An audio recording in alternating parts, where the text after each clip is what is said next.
Like for sure. Totally.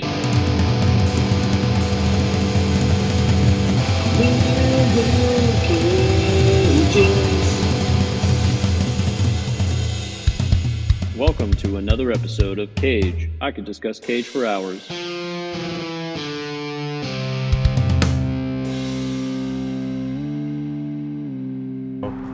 We're rolling sound. We're rolling camera. Hey folks, it's Will, and we are on a very busy Ventura Boulevard today in Sherman Oaks, California. We're here again with Cage. I could discuss Cage for hours. I have with me, of course, my Cage expert, Sean, who's right over here, and he's going to tell us what we're talking about today, and he's also going to tell us very specifically where we're at today. So take it away. Hi, Will. We are here in beautiful Ventura Boulevard, on Ventura Boulevard in Sherman Oaks, because we're talking about Valley Girl from 1983. It's busy on Ventura Boulevard here on this lovely morning, but we're here outside of what was in the film Foods for Health. Foods for Health. It's where Julie, her parents work in the film. So there's probably, two scenes here, I think, in the film. So it's one of the locations that was not torn down that we can still kind of be at today. It's a New Orleans-style Mardi Gras Tuesday restaurant. And we're just hanging out, going to chat about the film a little bit. Yeah. And I think actually this brick was in the movie. Correct. Most of the inside is completely changed, but yeah, we didn't walk too deep in there, but yeah, I would say just this brick, the facade is the same. This awning is different. Yeah, the awning is definitely different. I think that the this bit on top was there. It just had, that's where they had the Foods for Health. On top of that, sure. Just the awning wasn't there. The signage. That's what it looks like to me. Yeah. So tell us a little bit about the synopsis for today's film. Sure. So Valley Girl is basically about a Valley Girl played by, what is her name, dude? I don't even actually know. Deborah Foreman, right? Debbie Foreman. She plays Julie. Julie is a Valley Girl. She's got a, hot jock boyfriend who she's kind of cooling off on. And she is at a party in the Valley when she meets this Hollywood punk played by Nicolas Cage. He's obviously everything her and her friends would not normally be into, but she's taken by him, and the whole film is basically just a love story between should she or should she not date this guy from the other side of the hill. Love it. Love it. So this is the first time that Nick was credited as Nick Cage instead of Nicolas Coppola. And is it his breakout role? That is my first question. Absolutely. I think so. You look at his filmography in the 80s, especially the early 80s, it's a lot of indie films. I would say everything except this, although this is technically an independent film for sure, especially with the budget and all that. Maybe Moonstruck is like the broadest film he did in the 80s. This would be, I think, probably the second broadest film he did. I think it was so early. It was his first Coppola film, right? Or his first Nick Cage, not Nicolas Coppola credit. And I think for me, as a filmmaker back in the day, or as a producer or an executive at a studio, I think if you were on his team, you could show this role, this performance, and you could show people what he could do. Like, he had a broader reach than a lot of just the indie roots that he was working at the time, I think, It's got a lot of like Nick Cageisms that we all know and love, that were still kind of then. He was kind of experimenting with that stuff back then, but it's, I think, in a sense, broader. Not just because the film, I think, is broader, but I think his performance, to me, is a little bit broader. So speaking of those Nick Cage isms, what are some of those Nick Cage isms that we see in this film? Yeah, you get a lot of it, I think, in this movie. He's got very specific ways of vocal inflection. I think you get a lot of that in hand motions. I've noticed he does a lot of things with his hands. He's got long fingers, I've always sort of noticed. And, he'll scratch his head or point to his head or do things like this. And their mannerisms and vocal inflections in particular, I feel like that you definitely get a sense of in this movie. I think he had been in a couple things kind of before, small things that maybe he had filmed but this was really maybe the second thing that he was kind of in that came out. I want to say Fast Times. He's a very, very small part in that. Came out previous to this, and I was reading that he was shooting Rumblefish with his uncle, Francis Ford Coppola, at the time when he got this role. So I guess technically he was shooting that, but this, I think, came out prior to Rumblefish coming out. So yeah, you get a lot of that vocal inflection, like a lot of the improv that he's sort of known for, I think, somewhat irritatingly so, I think, to some cast members along the way. But, I think it's part of what his charm is, And he's got this soulfulness about his eyes that I think you really get in this performance, too. So director Martha Coolidge was paid $5,000 to direct, which is a pittance, right? And every department worked with tiny budgets. Occasionally there was no permit, much as there is today. And the film was a low budget affair, but it never really looks that cheap. How do you think they pulled that off? So she talked about it a little bit. I think that because Martha Coolidge came from working at Francis Ford Coppola's Zoetrope, which is all about making, indie grassroots kind of films with everything you've got. I think that what she ended up doing was bringing a lot of those people to this production. So a lot of people were working for scale or cheap or free. And so you're bringing people who have an experience in making films in a very, non-permit kind of situation, and they're able to, I think, get the best out of it, right? So they're moving quickly. They're doing 1 to 3 takes maximum, probably. They're stretching the budget out, right? Like the prom sequence, I think, they talk about being the most expensive in comparison to what the budget was for the production design. I think the production design budget was like $3,000. They spent $500 of it on this prom scene. And you'll notice in the prom scene towards the end of the film that there isn't a lot going on there, right? There's a bunch of kids dancing. All the extras were free, right? There isn't a lot of food, there. But you'll notice that it is there, right? There's like food and beverage there, but it's not something that you really get a sense of, right? And so, okay what's up, right man? now? Yeah, good. Yeah, just thank you. hanging out. Yeah, thanks, man. Appreciate it. So I feel like it's in those kind of small instances, right, where you see like this is a big thing and it looks big because the shots are tight. They're doing a good job of making it look like it's packed in there. But really, when you kind of take a notice of like the tables that the kids are sitting at the prom, there's nothing on the tables, right? There's not a ton of production design there. It's stretched thin, but worked, right, for the film. I think that concept is kind of just in each scene, right, across the film. Does that make sense? No, totally. You feel like sense. that? Yeah. I mean, I don't know. You're more of an indie, filmmaker. It just seems like, I guess it was there's a lot of run and gun in there, right? Yeah. And there's a lot of, like the montage sequence of Hollywood, which, they're just sort of picking up shots in the back of a car and, stringing them together at a later time and sort of like highlights of Hollywood and him just driving the convertible and, interacting with all of his friends as he's driving down Hollywood Boulevard. And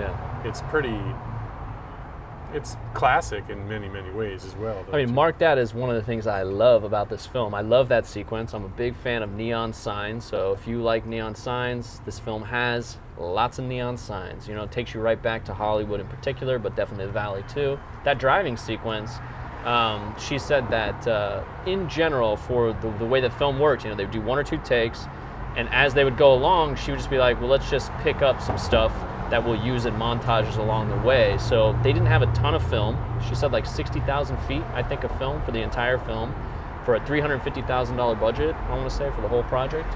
And so she would just come up with possible montage, quick like shots that they would just shoot, that they would clip in whenever they could, right? And so that sequence in the car when they're driving down to Hollywood, they did the POV shots later. They shot them in the car with the mount, I think, driving down Hollywood, and they weren't interacting with anybody in particular. They were just, improvising, right? So Nick Cage yelling to all these weird people on the street that he knows is just him improvising, which is really wonderful. All the other cast members in the car, Julie, Fred, and the other actress, they're all just, improvising, which is great. Yeah. It's fun. Great. So what qualities does this film have that would make it hold up 40 years later? I think it's just that the theme of love, baby, right? I mean, that's what it's all about. I think at the end of the day, the reason this movie is successful for me, and that I think it holds up, is that first love, right? That sort of, that idea that you get swept up in a romance and nothing else seems to matter in your world and in life, right? That's all you're kind of doing. So that guy's Dolphins outfit was awesome. Miami Dolphins. That's what I think in particular kind of makes this film work. There's a lot of little elements along the way, but for me, I think that idea, right, and the idea of maybe not conforming to certain sort of expectations and rules and finding your own path, those things are in this film. I think that will always speak to people. Obviously the soundtrack's fantastic. There's a lot of other things about it that work, but that idea of love, first love, it's great, man.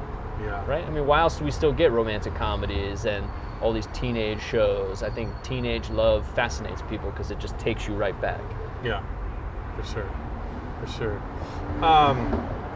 So I think it was a conscious decision to open the film with just enough Valley speak, but then they dialed it back. Was that kind of your impression of how they, to give you a taste, but then not to go Fargo with it?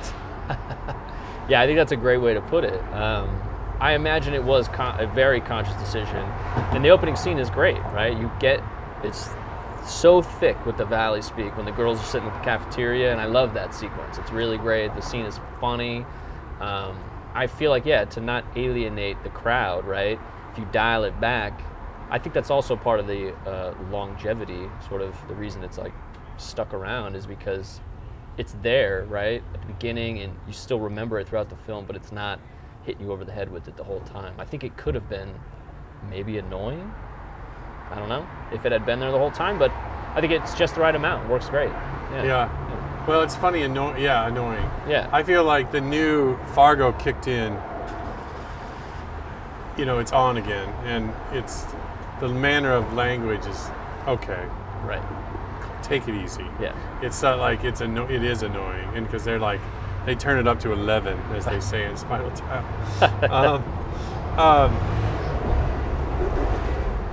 So speaking of love, the original script had neither a love story nor a break-up scene. So how essential do you think these moments are in the finished product?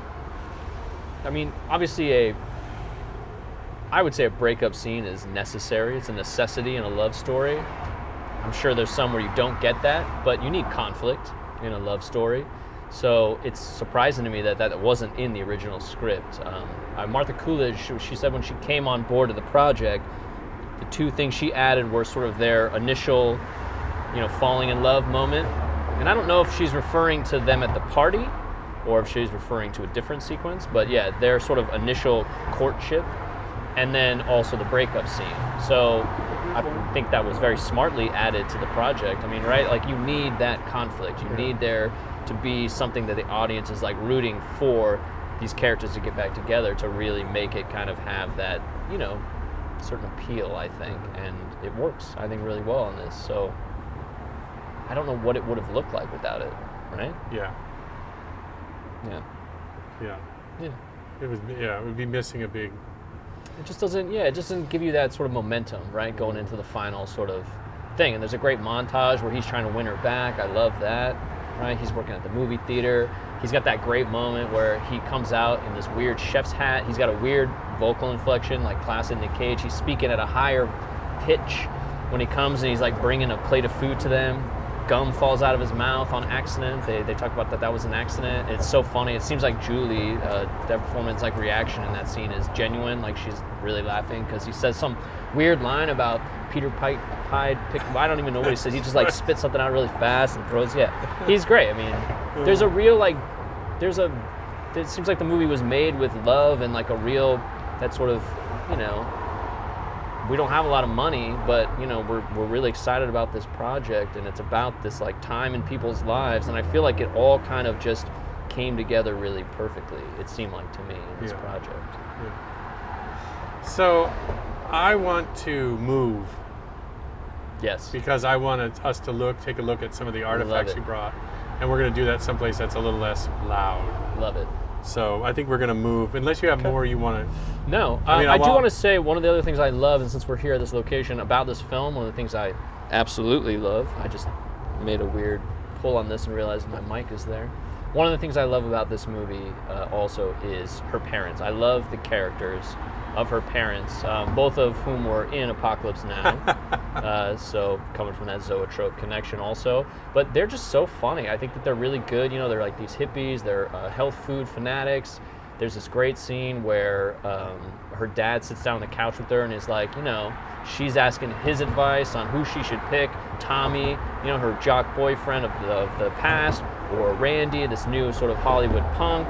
And he's like, well, you let me know what you decide, you know? And he's like, there's something very sweet about the relationship, and she's completely opposite, right? She's more like vain than her parents, you know, kind of, and they're hippies, they're smoking pot. At one point, when she's going to prom, he goes in the bathroom to smoke a joint before he comes out to take their photo, which I love the bit when he comes out to take their photo, he's still got the lens cap on the camera. I just think that, like, all of the characters have their own little strong, you know, hooks, and it goes all the way to the parents. So being at the health food store, just wanted to mention, love her parents, great characters. Yeah, cool. That's it. Excellent. There's a moment that you just spoke of when they're on the couch and she's asking for advice. That's perfect too, because he's trying to guide her, but by the same time, he's not trying to tell her what to do, and ultimately the decision is hers. Yep. And she's at an age, that teen age, where there's a lot of indecisiveness and a lot of influence by friends. Absolutely. You know, and you might not necessarily be making the decision for yourself. You're making it for these other parties. And, you know, it's part of growing up, man. Yeah, absolutely. You're right. And that is definitely part of the appeal of that. I feel like, you know, if you could have that relationship with your parents as a teenager that she has, they're very open, right? And his guidance is kind of hands off, but like just kind of a helping hand. It's very good. It's very strong. And it's just funny to me that she's so different than them, right? As everybody is, I feel like, than their parents at that age, you know? Yeah, it's a really nice scene. Sometimes when I watch it, if I'm in the right mood, it's like I'll get a little emotional watching it, but it's a very funny scene too. Yeah, it's good. Excellent. All right, we're on the move. All right, let's do it. Let's move on.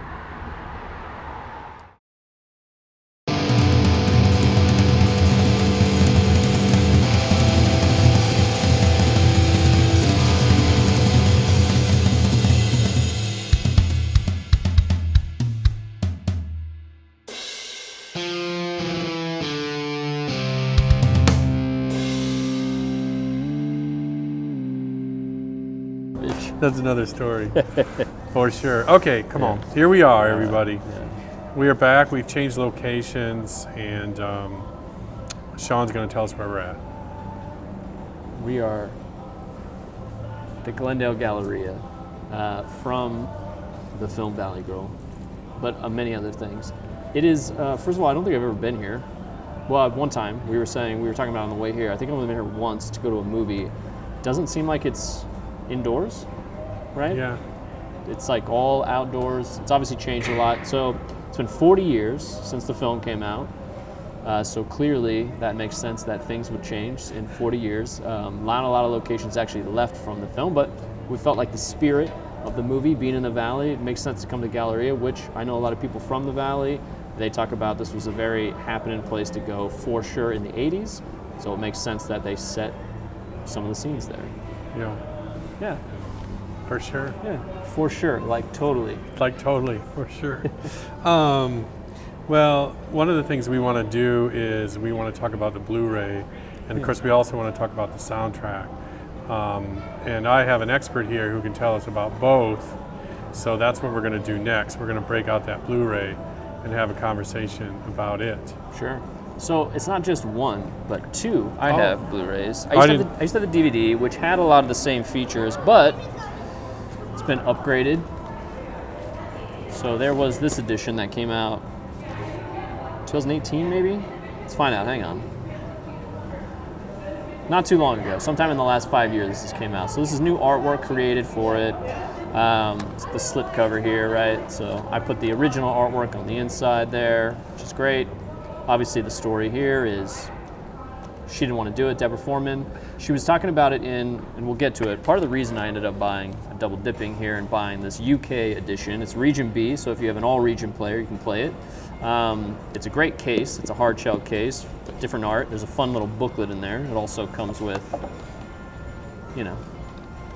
the original artwork. But part of the reason I wanted to get this is because there is an interview with Deborah Foreman in here, a recent interview with her, which is great because it's not on the Shout Factory release, and it was pretty informational. I liked it, the interview with her. So she talks about this, and she said that it's not controversial in her opinion at all. She just didn't want to do it because they came to her after the production finished. She said, they were like, we're not going to pay you, just need you to come back into the shoot. She said because she came from modeling originally, she just said, I'm not going to do that. And that was it. She was like, it's kind of interesting because all the fans ask her about it, and so she likes that it's kind of lived on, the story is lived on, and the movie kind of lives on, and people are so like, oh man, we need you there next to him on the cover, but she's not.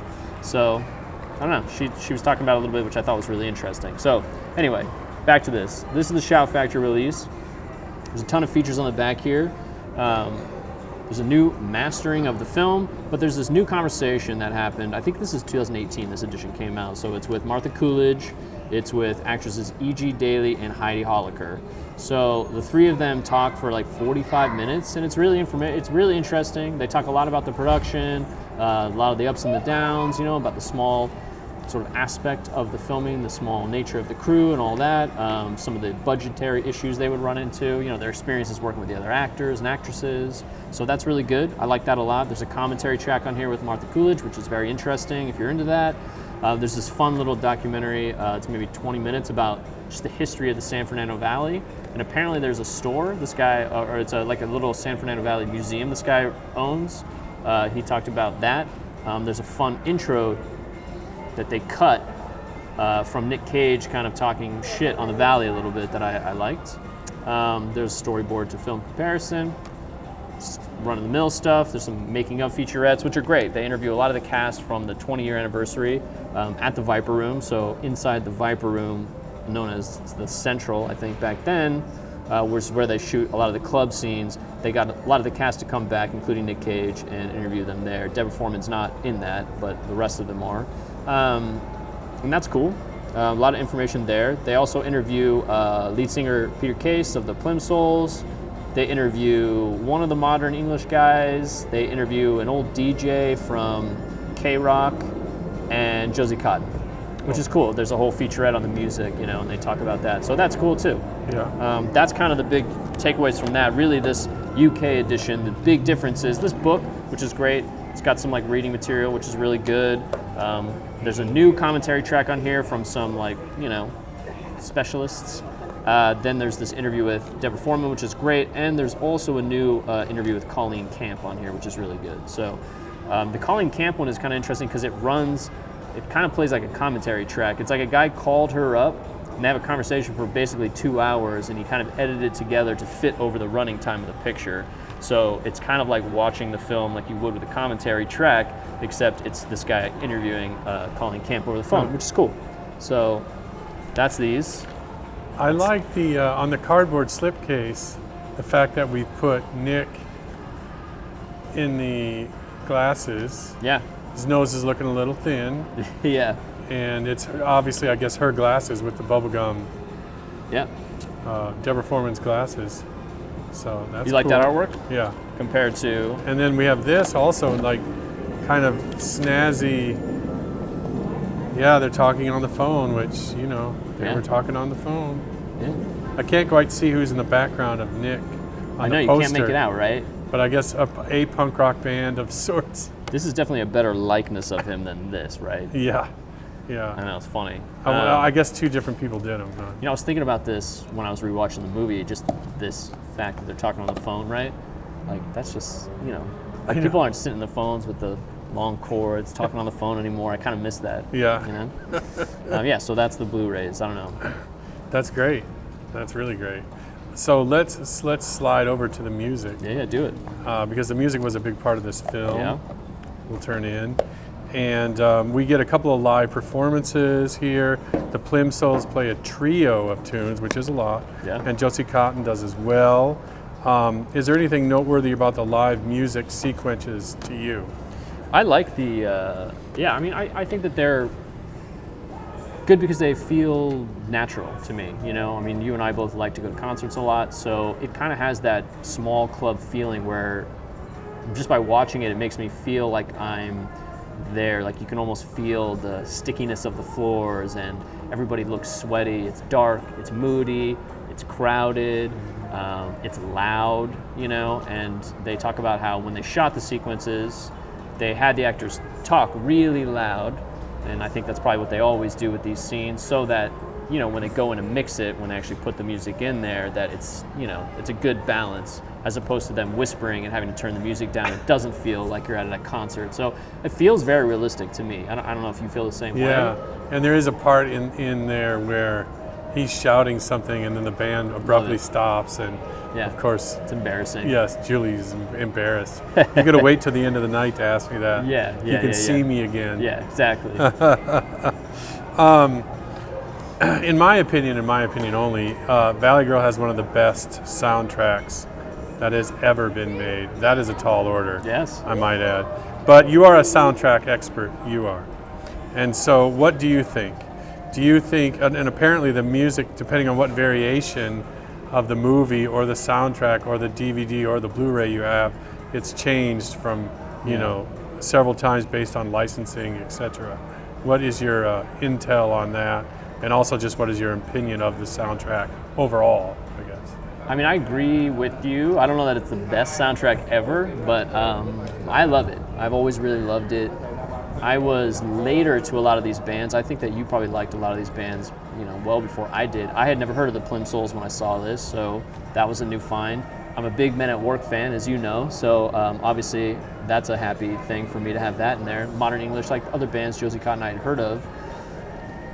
But I like various artist soundtracks, right, which this is, you know. There's a lot. I've sort of listed some examples here, and I can talk about those in a second. But, you know, it's, for the time, you know, compared to a lot of those 80s soundtracks, I think it holds up a lot better. And maybe that's just us, because our taste in music, you and I, but I do think a lot of that stuff still, you know, like the movie, has aged better than, you know, it's not just a bunch of new wave, you know, it's not like we're just listening to OMD and Pet Shop Boys and stuff like that, which is great, but like it's not as dated to me because there's a little bit more variation, there's a little bit more punk sensibility, right? That works in the long run, I think, for the film. But yeah, I mean, just take a look at it compared to the top 10. Do you know the top 10 highest selling soundtracks are of all time? No, I don't. All right. I could have maybe... We're going to go deep right now. I could have maybe got them, but I couldn't remember it. Well, let's see, dude. So here's the thing, and it's a good way to like differentiate it in my mind to what these are, right? So the number one of all time is The Bodyguard, right? It sold something insane, like, I don't know, 50 million copies, right? It will like never be matched. But The Bodyguard is basically the Whitney Houston show, okay? That soundtrack. Saturday Night Fever is the second highest, I think, of all time. That's the Bee Gees show. You got Purple Rain up there, of course. Prince, rest in peace, dude, but it's the Prince show, right? So they're very specific, these ones, right? Forrest Gump is high up on that list, and that's kind of like a nostalgia show. There's a lot of soundtracks, various artist soundtracks, that I think were very successful. The Big Chill in the 80s, right? There's some other ones, man, like Boogie Nights, maybe High Fidelity, like stuff like that. And they're all like old sort of nostalgic music from a different era that were big sellers, you know, that did well. But this, again, those are different than Valley Girl to me, because Valley Girl is very much of the time, but also not necessarily written for the film or based on, you know, a musical or something like that, where like Grease and Flashdance, like Flashdance is kind of like Giorgio Moroder's like Baby, right? So it's got that song written for the film, and then, you know, it's mostly that synth sort of 80s thing, right? Space Jam was one of the biggest hellest, you know, but it's like it's got those songs that were huge hits. Waiting to Exhale, again, more Whitney plus a bunch of R&B music that was huge. Titanic was only big because of that Celine Dion show. The Celine Dion, I keep calling these the shows, but the Celine Dion music. Grease is one of the biggest ones. Obviously, it's a musical. Some of the Disney soundtracks were really big sellers because, again, they're kind of that musical thing. But various artist soundtracks, like a traditional one like this, you know, they're not as big. I was trying to think back on like what the first one is that I could really remember, and the only one that came to mind when I was thinking about like old various artist soundtrack was The Harder They Come, which I love. Yeah. And like that was very important for a lot of different reasons, one of which being that it sort of introduced reggae to like the Western world. But like that's kind of the earliest, and I'm sure there's a lot earlier examples of like a various artist soundtrack, but that's the earliest one I could think of. When did that come out? Early 70s? Yeah. Easy Rider was probably, that's before that. That's like a various artist kind of. But like, I think you hit one for sure, which is the Big Chill was like Big Chill's huge. monstrous. Huge. And that was, I want to say the same year maybe as Valley Girl. Definitely early 80s. Yeah. Yeah, so, yeah, I mean, you know, but like nowadays that various artist soundtracks, it's a little bit different, you know. I think Guardians of the Galaxy is probably the best example of something that has that mixtape quality. Because I feel like maybe that's the thing for me with this soundtrack. It feels like a mixtape you'd be proud to like show your love interest or give to your love interest or try to woo somebody with or give it to a friend and be like, check out this mixtape, you know. And I'm really into the Plimsolls because there's 3 of their songs on here or whatever, you know. Just works really well for me in the context of soundtrack. So it's aged very well in my book. It's definitely one that I still own, you know. Yeah. That I still have. Matter of fact, we can take a look in different formats. And here I brought the cassette tape, which I thought was interesting because it's this art, which I like. Yes. And this art is on the UK LP, which I would love to buy, but these soundtracks are very expensive. We were just talking about earlier, and like to buy the original vinyl it's over $100, right? You know, it's like that's a lot of money for stuff you can stream or get a cassette tape of for much cheaper. I bought this recently, so I wanted to hear what it sounded like. It was new, so that was great. It was less than $20, so that was great. But it has, strangely enough, dude, it doesn't have the Plimsolls' big hit from the movie on it. It has only Everywhere at Once from them. Right. I thought that was interesting. Like, why? Yeah. I think this is I think that if someone was to do like the drill down of based on what soundtrack you have from what region and what format and when it came out, there's quite a wide variety of things that might be included or missing, right? Yeah. Because even like I look at this list and I go, you know, due to music rights problems, songs by The Clash, Culture Club, Bananarama, and The Jam had to be dropped after the trailer was in circulation. You know, well, that's some big tunes right there, right? Yeah. And of course, also I have in my notes regarding the the Valley Girl record by Frank and Moon Unit Zappa. Frank, of course, wanted nothing to do with this film because, you know, he sued, I believe, afterwards. Wouldn't surprise I'm pretty sure he sued. I think it was unsuccessful. Yeah. But yeah, he didn't want anything to do with it. Yeah. And I know that I Melt With You came about because it was a hit right when they were going into production, I think, where it had just come out. Maybe it wasn't that big of a hit right out of the gate. I don't know. But Martha Coolidge was listening to the radio, heard it. She couldn't remember the song, couldn't remember who sang it, so she was humming it to her music supervisor, and then he went and found the track, and then she was like, yeah, I loved it when I heard it, and I wanted it to be their sort of love theme for the movie. You know, Plimsolls, she said, was a band that she knew because she was going to a lot of the clubs back then, like listened to a lot of that music, so she kind of acquired it, kind of like a mixtape, right? She was like, well, these make sense in the context of the story, and they're things that I like, I'm listening to. I think Josie Cotton drove, she said, from Texas to film that scene because she's the musician, right, at the prom. She's obviously great in the film. And there's a lot of it in there. I mean, it's that's the thing. That's that with the Plimsolls and her. There's a lot of it in the film. Yeah, it wasn't just like 8 seconds and then gone. Very integral, right, to the feeling of the movie, right? Yeah, absolutely. That's cool. Yeah. All right, successfully we've turned onto Ventura Boulevard, home of the San Fernando Valley, shortened as the Valley, for Valley Girl.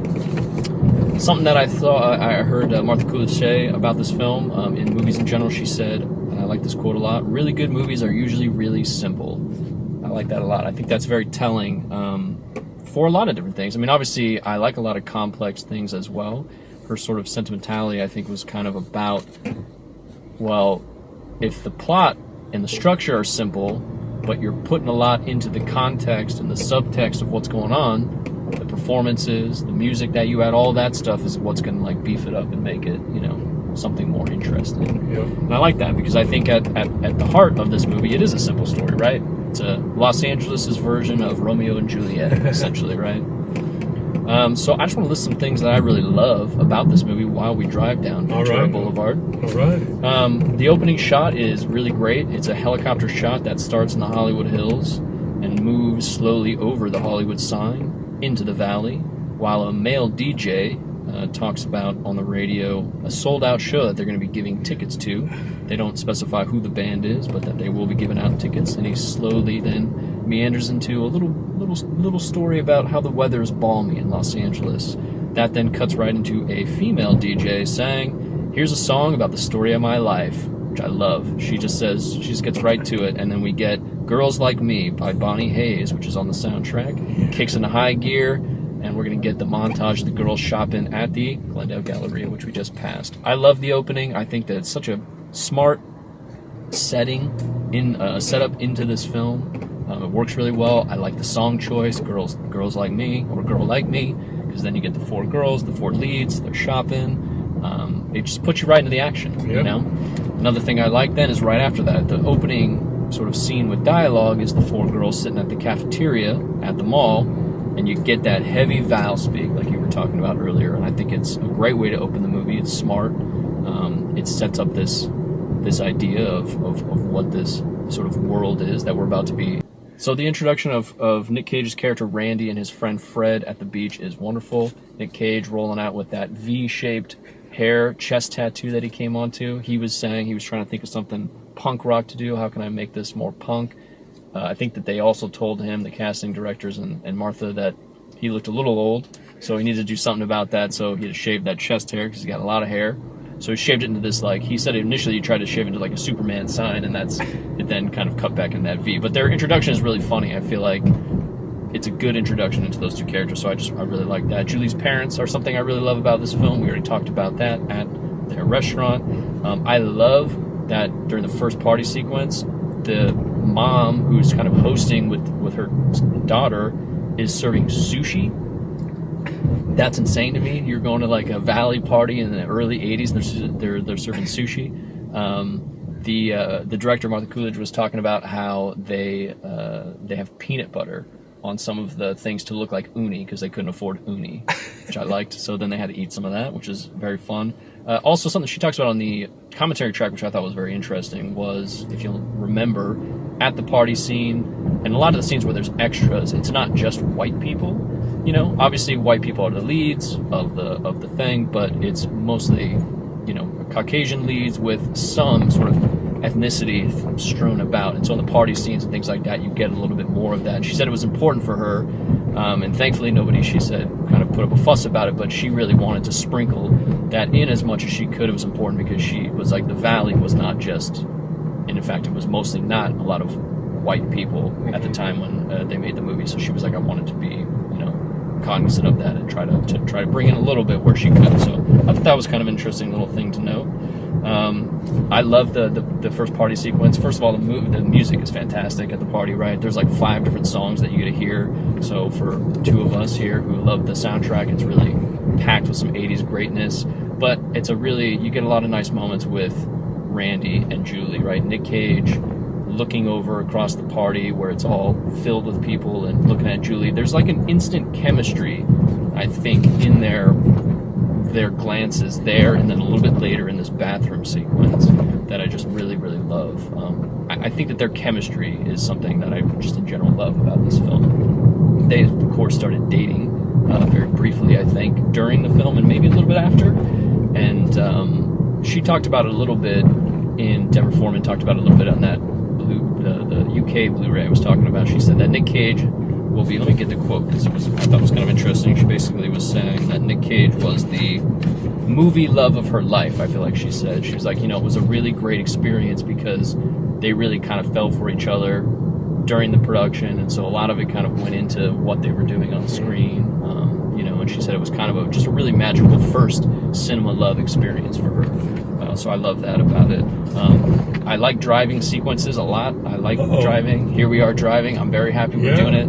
Yeah. Right? I mean, yeah, for sure. You know what? As a matter of fact, let's turn that camera, if it will let you, and we'll take a look at Ventura Boulevard. Casa Vega.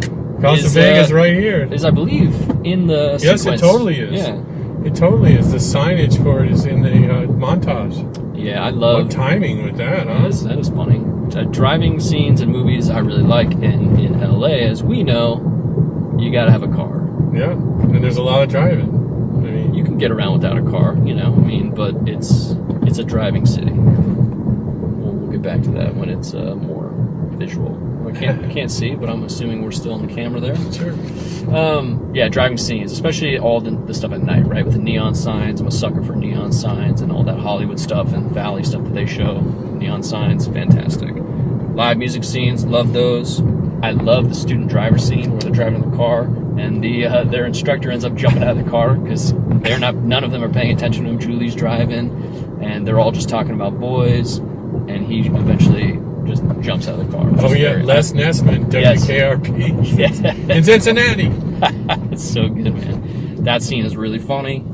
I love the whole montage where Randy's trying to get her back. A lot of funny stuff there. Nick Cage, greatness. He apparently went and got those photo booth shots of himself, put them in that book for her. Like, that was something he came up with. That bit at the theater, which I know you like, where he says your face is 3D. That's great. Where he's got that chef's hat. I mean, there's a lot of great stuff. I mean, just in general, the locations, I think, the costume, the music, the soundtracks, right? Like, there's just so much to like about this film. It's not only a time capsule, which is part of the reason I like it, I definitely wish I'd love to take a step back in time and experience that Hollywood, right, from that movie, when they all talk about it being really grungy. I think in the 80s, right, the early 80s, before the hair metal band sort of scene came about, it was... fallen in decline, as they say. I think it's kind of had those... It is far from that now, but yeah. It's hard to even imagine that. Yeah. All right, Christmas decorations. So, Beautiful. here we are. We are back at yet a new location, which is awesome. And the last thing that we're going to talk about today, of course, is what we're going to be doing in the future. So I'm throwing it over to Sean. We had talked about different ideas. We were thinking about different things. We kind of want to keep branching out and trying to make this a little bit more interesting, at least for ourselves, if not our thousands and thousands of viewers like you. So we're going to go ahead and focus on a little section he did that I'm going to call the Arizona years, the Arizona connection. I don't really know what to call it yet, but basically there's a handful of films he made in Arizona, and so we're going to do that. It's interesting also because he proposed to Patricia Arquette in Arizona. So there's a little connection there for him too. So these are the 5 films in order of release date that we're going to go ahead and focus on. Raising Arizona. You want to know what they are, right? Oh, yeah. Firebirds. Has anybody watched that? I have. Red Rock West. Next. And Next the movie, not Next. Next. And a gem from 2018 called Looking Glass.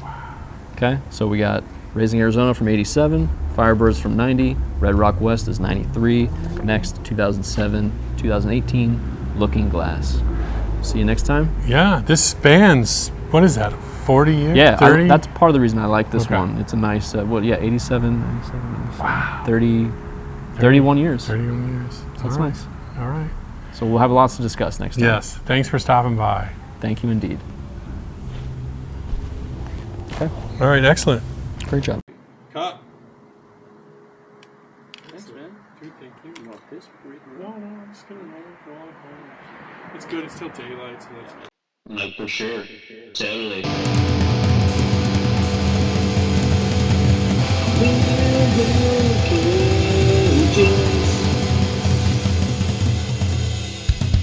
Welcome to another episode of Cage. I could discuss Cage for hours.